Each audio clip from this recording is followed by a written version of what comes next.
Guys. Great to see everyone. After going back, evaluating the film from the game, a lot of good things. I mean, a lot of young players got their first taste of college football in some big situations. Thought we played well in a lot of different situations. I mean, there's obviously some things we got to clean up, and like in any first game, you see things that happen. But from the standpoint of what I loved is, very few penalties in the game, which I think is important. And early in the season, we had three, and it's too many, but not a lot of penalties. Unfortunately, we had the 2 turnovers, which was disappointing. But substitution for we had one thing on defense later that we had a guy didn't get off the field. But other than that, communications, getting personnels on and off the field, timing, clock. We had one time we called timeout, and Kellen actually would have got it off, but I called time anyway as it ran down. I wasn't sure if he saw it, but he did, and he knew it. So, managing the game, those types of things you don't really realize till you get into it. I think organization, our kids did a good job of communicating and doing those things. I thought we played hard in the game. I thought we were physical. I thought we showed defensively, did a great job of controlling the line of scrimmage against the run, of course. Created the turnovers. The turnovers are great to see. Played the ball very well when it was thrown. Great on third down, got off the field. Offensively, they got the one drive at the end. Offensively, had good balance again, running and throwing. Thought Kellen was extremely sharp on his decision making, his accuracy, where he was going with the football, why he was going, getting back to a lot of backside reads, third and fourth reads on plays. Even when he got pressure, finding outlets on the side that were built in, and was very accurate with the football. Controlled our whole offense extremely well, knowing everything to do with protection calls, run checks. I mean, that thing, I thought our backs did a good job. So Jay Sean ran the football well. Did a good job catching it, picking up blitzes, those things. Isaiah got his first taste, did a nice job. Our young tight ends got some good playing time. Receivers, 1 and 2, and those guys all made plays and did the things they had to do. Again, like on defense, I'm pleased with Miles in the secondary, those guys making the plays on the ball. I thought our linebackers did a really good job. It was great to see Hines back out there playing after a year off. Thought he played well inside, especially for the first game, because the nerves and the jitters to go back and all that stuff when you're in those piles. But again, Buddy did a good job. Matabuke was really good up front in those things. I thought special teams was very solid. I thought Seth was excellent. He kicked the ball where he's supposed to kick it, hit his kicks. Man was excellent. Hit punts good, had 2 inside the 20. One being a sky kick, which he did a really good job of. Our return teams did a great job. Paul did a good job on some really short kicks of getting to the ball and catching it, not letting it hit the ground and roll. I think that's very important in field position. I thought we did a good job there. The one kickoff return we had, we were close to coming out. Did a real, but gotten those things managed for our first game. I was pleased. I mean, there's still a lot of room that we can improve on. Guess we had a couple turnovers. They got to drive late. There's a lot of little things inside that we got to, there's always up that you can't see and you don't see from the stands or things, even sometimes from the sideline, that just making sure communication, some of your errors and why they got communicated, and ask the kids as it went on, as you see it on film, what they thought or what the communication was, get those errors cleared up, and making sure you're communicating all the way across the board, offense and defensively, where all guys know what the next guy's doing, and your communication. Those things are never ending. Those go all the time. And of course, it'll be a much harder challenge going on the road this week and playing in a hostile environment where the noise is a lot different. But for the first part, I was very pleased with our game. Our staff did a really good job of getting our guys ready to play. And as I say, everybody kept saying, well, you're looking toward Clemson. We didn't practice toward Clemson, didn't think of Clemson. We worked on Texas State, and that was it. Now we're working on Clemson. So getting ready for a great game with them. That's an outstanding football team. Dabo's done a tremendous job. They're all three. Anybody say, where's their strength at? When you win national championships and you're ranked number 1, you're good in all 3 phases. Offensively, extremely talented quarterback. We all know where it starts, but those wideouts are tremendously talented. Higgins and Ross and the whole crew out there, the young guys they brought in, the Godin lads, and you can just see those guys and what they do. Offensive line is very good. Replace some guys up front, but even bigger and stronger. Etning, I believe is how you say it. I mean, he's a very, very talented running back. He's big, he's strong, he's direct, fast. Can run with power, speed, catches the ball well. And of course, Trevor is excellent. I mean, a very, very talented team, very well coached defensively. Lost a lot of D linemen, but at the same time, it looks like it's just the same bodies in different numbers. I mean, guys running around making plays. They were dominant up front. They can rush the passer. They can play the run. The backers are active. Brent does a great job on defense, multiple looks, different schemes, blitzes. Terrell leads the secondary back there, along with 19 and 12, and those guys are all very talented. They do a great job. They play the ball. They're used to playing it. They see it in practice. special teams. They're talented returners. They're kickers. I mean, really kickoff guys, and he can kick it a mile. The field goal guy, the punter's excellent. So, I mean, you have a heck of a team. This is one heck of a team. It's talented. It's well coached. It's confident. And they're playing at home. So it's going to be a heck of a challenge for us, and hopefully something that our kids are up for and look forward to going to play. Start with Questions? Dave and then down front, Brent. Jimbo, you've talked a lot in the offseason about the opportunity that this schedule presents. Mm-hmm. How big of an opportunity is this one as you try to elevate your program? Well, I mean, it's the next opportunity. I think that's the thing you got to understand. There's a lot of big, like you say, there's a lot of them on here, but this is the next one, the one you got to focus on. They're the defending national champs, number one in the country, and you have to go in and play it like that. But, before you play the game, you have to prepare, and I think that's what we have to do a great job of preparing during the week and not being ready to play until it's time to play, but understanding how to prepare. But it's a heck of an opportunity. That's what you need. Down front, Brent, and then to the left, Cease. Late Thursday night, you said you wanted to look at the video closer in terms of your offensive line, particularly Played very solidly. Center, right guard in particular. Played solidly, did a real nice job. Some of the things that were miscommunications, like I said, getting some of the runs, getting communicated out to our receivers and tight ends of who they're blocking, which clogged some things up at times. As the line would block, did some real good things. They missed a couple blocks as always. Center played well. Right guard did a good job. I mean, that sometimes they're moving in the first game. Kenyon a couple times on down blocks. He overset some things, let things come back outside him, but he's so athletic and can get back to it. But his knowledge of what was going on always could tell you what was happening, what calls he had, things like that. And like I say, some of those things we got to get communicated to our receivers and tight ends, making sure that we're all on the same page on the angles in which because that clogged some of the runs outside up. And we missed a couple inside, but a very solid performance for the first time. And the same thing happened in the past. We got miscommunicated on the call, turned the guy loose and know exactly why it happened, and they could explain it and fix it.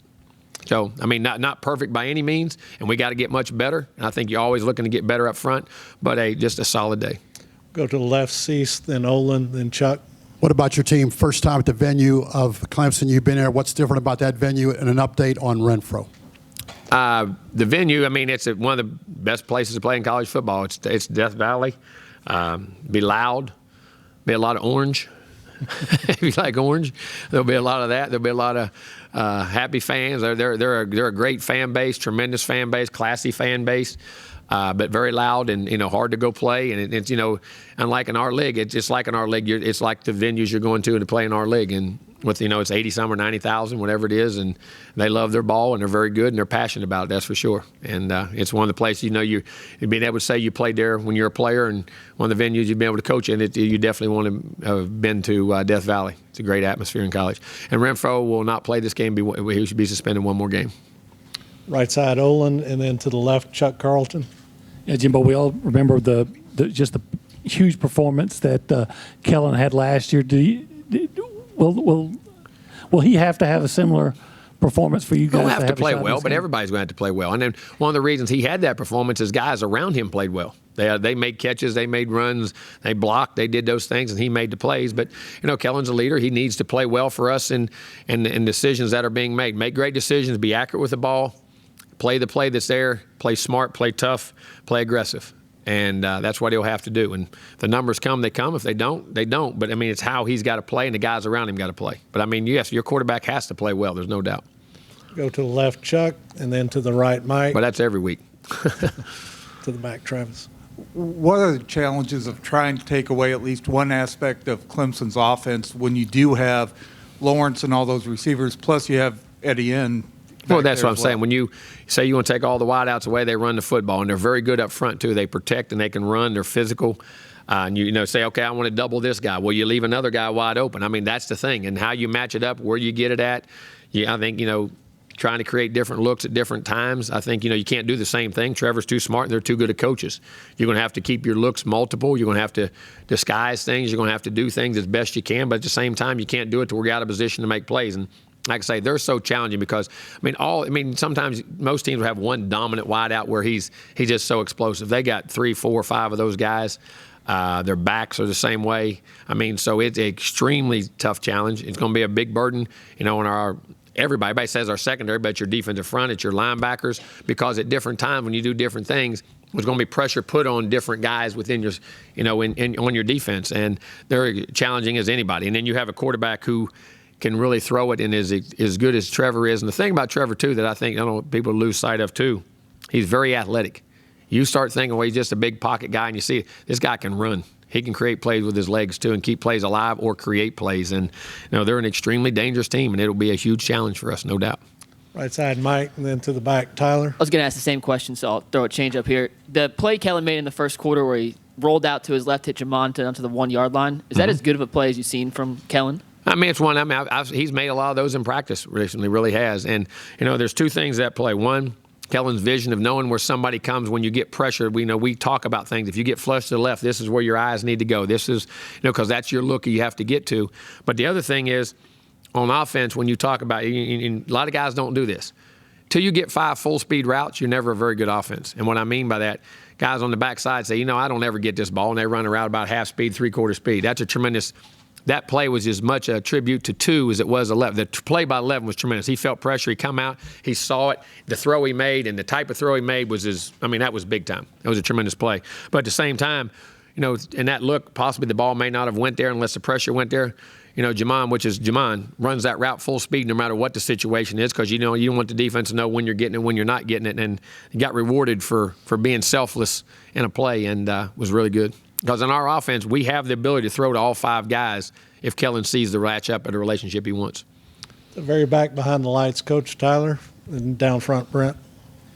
How important is the run game going to be in order to keep Trevor and that offense off the field and continue the success you saw last week? Well, I think 2 things: keep their offense off the field, and to keep those D linemen from laying their ears back. I mean, because you become one-dimensional against a team that's that talented against their defense, you get eat alive. I mean, you have to have balance. You have to have physicality. You have to make them feel things to be able to do that. And then, like I say, if you can control the football, that's just less time those guys are on the field. There's no doubt. I mean, it's not only going to help us, it's going to help us as a team. That's just all part of being able to run the football is always going to be a part of our game, and try to be a part of our game, and it's definitely going to be a part because they do a great job of stopping it. So, and they do a great job themselves. You talk about the numbers last week. They ran for 400 yards. They threw it a bunch, but they ran for 400, so they're very physical and understand that too. So it is about controlling the clock and controlling your opponent. When you're able to run the football, it's a great asset, that's for sure. Down front, Brent, and to the left, Travis. I'll have a follow-up as well, too, but I wanted to ask you about refrigerator Bobby Brown and kind of the idea of using him in that situation. Is that you go ahead and show it to give Clemson something else to prepare for? I want to show it so we can make sure we can do it. Listen, I don't mean that in a bad way. All that hiding stuff, I'm a guy that I don't believe in hiding anything. I believe in doing what you do, doing it well, and being able to execute it under pressure and handle it. And he had never done it, so let's make sure he can do it, and that's what was required in that game. I mean, we do what we do. And, he did a great job on the plays, and the plays he was in there, he got on the touchdown run, as I say, they were slanting and angling to him, so we ran away. I mean, there's different looks and things you do, but he did very, very good job. And we got some other guys we can put in there also. You like to travel 2 days prior. Is it a situation with this, you just kind of keep an eye on what's going on out in the Yeah, you do. I mean, that's we're on status quo. We're ready to go as we're going to go, unless other things, come into play. Which is, I'll let them decide that. I can't worry. Don't worry about things you can't control, or you have no idea about, or what the future may have. We'll have an alternative plan if it starts to come to that. And one thing I have been, when I was in Florida, I did run into a few hurricanes, so I've made some plans around those things before. Unfortunately, I hate that because, there's a lot of devastation that goes with those daggone things. My heart, again, our prayers are with everybody in the Bahamas right now, and wherever that thing is going to end up, our hearts and prayers and everything about it. Hope everything turns out well for everybody. To the left, Travis, then Olin. Coach, now that you've seen the tape, how does that game, the Texas State game, rank as far as accuracy goes with Kellen, and how important was it in getting that kind of game leading into Clemson? Well, I think, again, it just reinforces the kind of camp you had and the kind of summer and the spring you had. I mean, it reinforces it is getting – because you worry about all those things. All right, he does it here, he does it here. Does it really translate to the field? A lot of guys can do that and can't ever do that. Very much so, I think, from a confidence standpoint, I thought he was excellent. And as I think about it from an accuracy standpoint – it was really good. Like I say, the one interception where he's getting hit, I wish, he's got to miss higher. Got a little flat, and he didn't get to follow through quite like he wanted. But he made some unbelievable throws on some other things where he had those kind of things. So, that's part of it, and he'll be the first one to tell you that. But he was extremely accurate, and his decision-making and accuracy. And at the end of the day, that's what quarterbacking comes down to. You can draw all these things up you want. You can say all that other junk you want. Do you making the right decisions in the game, going to the right place, and can you hit what the heck? My boy's got a great arm. Well, does he hit it? Or does he not? Is it catchable or is it not? I mean, that's what it gets down to. And there's reasons for everything, but he did a great job of those things. Right side, Olin. To the left, Zach. Yeah, over here, Jimbo. Yes, sir. some of your guys earlier today were making some pretty bold statements about winning the game and all. And I know that sometimes there are coaches Who did that? Well, just a couple of your guys. Well, who did that? Okay. There will be an upset on Saturday. Oh, okay. Well, And Jared better play well. That's great. I mean, it's great. Not great to have confidence. That doesn't need to be said. I mean, you always, and there's not a game you don't ever. I mean, so there was one guy that said that. Well, there's nothing wrong with being. If you're not confident that you're going to be successful, yes, but we understand the opponent, and that comes from respect for them. I mean, you have a great respect for them, but also you have to go compete. You expect, anytime you line up to play, you expect to be successful. But you understand it's a tall task. We need to play well to have that success, and that's what we have to do. We have to practice well, prepare well to be able to do those things. I'm glad they're confident, but that what Jared said doesn't need to be said. I mean, that's great, but at the same time, you got to play well. And after the first 2 hits of the game, that stuff all goes away anyway. You know what I mean? We're going to play, but they have a great team. I'm sure they're confident in themselves. Our guys believe in what we do, and that's why you do what you do. They have a great team. Front left, Zach, and then to the right, Wendell. Jimbo, how much can you go off of last year's game? I mean, there's been so many changes. Obviously, Trevor hadn't quite gotten to that point yet, being the starting quarterback. So how much can you take away from the time you played him last year? Both. And all of our guys are in the system more now. Kellen isn't the same player he was then. He wasn't the same player in that game that he was at the end of the year. All of our guys. I mean, but Lawrence is not the same for them. You learn from it, but it's 2 different teams and 2 different environments and 2 different atmospheres, and you got to go play that game again. Now, you may learn schematically what they like to do to things or what you like to do to them, and we can get things off of it, and there's going to be parts of that both of us are always going to do because that's who we are. You know what I'm saying? And the familiarity of playing each other. But there'll be wrinkles in the game that both sides puts in, I'm sure. And as a player standpoint, at least you know your opponent, what he can and cannot do, or that you're capable of doing. And now the challenge is to go do it again. I think that's one of the great things about when you play teams over and over and over and over again, that you learn each other, you know each other. And those games become different because you do know each other and the types of guys and schemes in which you do. So I think that's one of the great things of this game. And, and last year it was one of the great games in college football, and we had an opportunity, and they made one more play than we did. So hopefully we can go over and make one more play than they do, But you can learn from it, but you also got to understand that game has nothing to do with this year's team. Each team is different, and they have to play the game.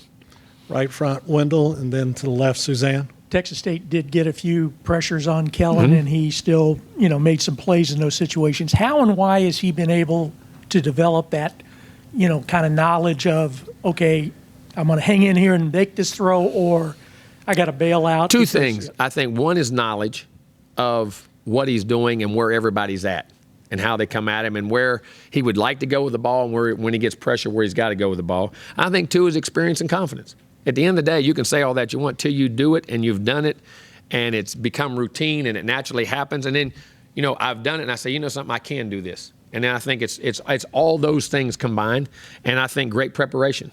I think his ability to prepare and understand how to not just look at film, but watch film, study film, know what our game plan is, and be able to then take that blueprint of what we do and apply it into what they are on defense and where the holes or where the one-on-one matchups comes. And even if they give you a look that we haven't seen, and why? Because that's our big thing is you got to know why you're throwing it. And we teach conceptually, so you have an answer for things, even if it's something that we haven't seen, and it gives you the best chance. And I think he's doing a great job of preparing himself that way and understanding the game. Kellen's not only a very tough, competitive young man, he's also a very intelligent young man.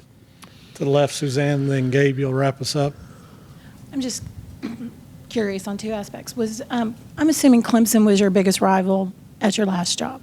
They were huge and in the conference, but you got Florida and Miami. Okay, so we had 3 rivals. I mean, okay. But that game for all the years, whoever won that game won the league, and sometimes won the national championship or were playing for it in the playoffs. I mean, it became a huge rivalry, no doubt. But you also had Florida and Miami, so. And so, what has it changed since you? In other words, I don't like orange. Okay, there you go. That's great. The other question I was going to ask you: can you realistically tell your team to have nameless, faceless opponents, and this week is just another game? Yes. I mean, they'll believe you. Yes. Okay. Because people say, now I've heard people ask that about Tiger Woods. I mean, to say, it's a pressure putt. How did he and Jack Nicklaus make that putt? Because it's for all the money. They know they're going to win. No, they're trying to make a putt. It's when you learn to block out the clutter. You got to learn in the game of football. Listen, you know who your opponent is, and the environment and atmosphere will take care of itself. But you have to control yourself. All the great opponents don't look for external motivation, you got to have it within yourself. You know what I'm saying? You are who you are and what you do each day. And if you're only getting motivated to play certain people, you're never going to win a championship. You have to drive from yourself, and your competition has to come from within. Now, your competitor, you have to take your game up and all that, but I can't control what Clemson does. We have to control how we think, how we play, and then their level of play, you got to match, and as a competitor, you got to keep going up. There's no doubt. And the level of competition has went up. But if you sit and worry about that all the time and anything, and I mean that, it's like how does certain golfers play great in majors than the others? You know what I mean? Or, how does certain people handle, why does Tom Brady play so good in big games? It's not his opponent, it's himself. Why was Michael Jordan Michael Jordan? I mean, because it was about himself. He never let the external things affect him. He knew in himself. And I know that's hard to grasp sometimes. You say it's a big game, but listen, they're all big games. Like I say, lose one. Lose last week. How big a game would that have been? You know what I'm saying? And the only way you're going to get better is to look at yourself in the mirror and quit worrying about the opponent. Gabe, you'll wrap us up. Now, the same way, to say your question, that is a learned behavior. I believe that wholeheartedly. I believe that's a learned behavior that you have to learn, and you have to, when they're 18 and look at me, yeah, same way you did. Yeah. Is that, no, but I mean, what I'm saying like that, it's hard to grasp, and it was for me as a coach and was for me as a player too. But it's the truth. That's the only way you can ever survive in this business and go. You have to play to your standards and what your standards are. All right, Gabe. What did you see in the opener from Elijah Blades over there in that boundary, and how confident are you going into this one? Thought he played really well. Thought he adjusted well to the college game. He's very talented, gifted. I thought he had a really good football game. I really do. I mean, and he'll be challenged, but we like Elijah. I think he's a really, really, really good player. I really do.